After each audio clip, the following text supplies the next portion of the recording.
இனி நாம கரை சேர மாட்டோம். அவ்வளவுதான். நம்முடைய வாழ்க்கை முடியக்கூடிய தருணம் வர நேரிடும்.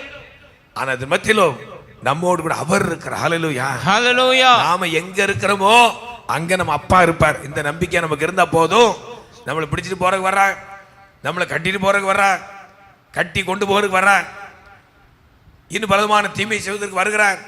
அப்ப நாம சொல்லணும், அவன் என்னை கட்டவில்லை, எனக்குள்ள இருக்கிறவரை கட்டும்படி வந்திருக்கிறார், அவர் பார்த்துக்கொள்வார். ஹல்லேலூயா, ஹல்லேலூயா. ஆண்டவரே நீங்க பார்த்துக்கிடுங்க. அவ்வளவுதான். சோத்திரம். அந்த உணர்வு இருக்கும் என்றால் அவங்க தைரியமா இருப்பாங்களா, இருக்க மாட்டாங்களா? இருப்பாங்க. அதான் நம்முடைய பரிசுத்தவான்கள் அங்கே முன்பின் தெரியாத இடத்துல, அந்த கேரளாவிலே இப்ப அந்த இடத்து பேர் வெட்டுக்காடு.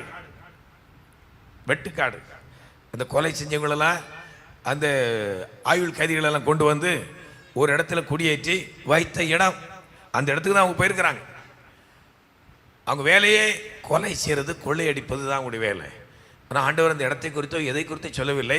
கர்த்தர் தம்முடைய வல்லமையை வெளிப்படுத்தும்படிக்கு. ஹல்லேலூயா, ஹல்லேலூயா. நான் யார், நீங்கள் ஆராதிக்கிற தேவன் நான் யார் என்பதை நீங்கள் அறியும்படிக்கு நான் இங்கே உங்களை கொண்டு வந்திருக்கிறேன். ஹல்லேலூயா, ஹல்லேலூயா, ஹல்லேலூயா, ஹல்லேலூயா. எப்போ கர்த்தர் தம்முடைய வல்லமை வெளிப்படுத்துவார்? இந்த சோதனையினூடாக நாம் நடந்து போகும்பொழுது தான் தெரியும் அவர் எப்படிப்பட்டவர் என்று. அது முதற்கொண்டு அவர்கள் தெரிந்து கொண்டார்கள். இனி எதை குறித்து நாம் பயப்பட வேண்டிய அவசியம் இல்லை. ஹல்லேலூயா, ஹல்லேலூயா. எத்தனை கோடி பேர் வந்தாலும் சரி, ராணுவம் வந்தாலும் சரி, பலத்த வெப்பன்ஸோடு கூட மக்கள் வந்தாலும் சரி, நாங்க பயப்பட போறதில்லை. ஹல்லேலூயா. எங்களை ஆட்கொண்டவர் எங்களோடு இருக்க மட்டும். ஹல்லேலூயா, ஹல்லேலூயா. அவர் பார்த்துக் கொள்வார். ஹல்லேலூயா, ஹல்லேலூயா.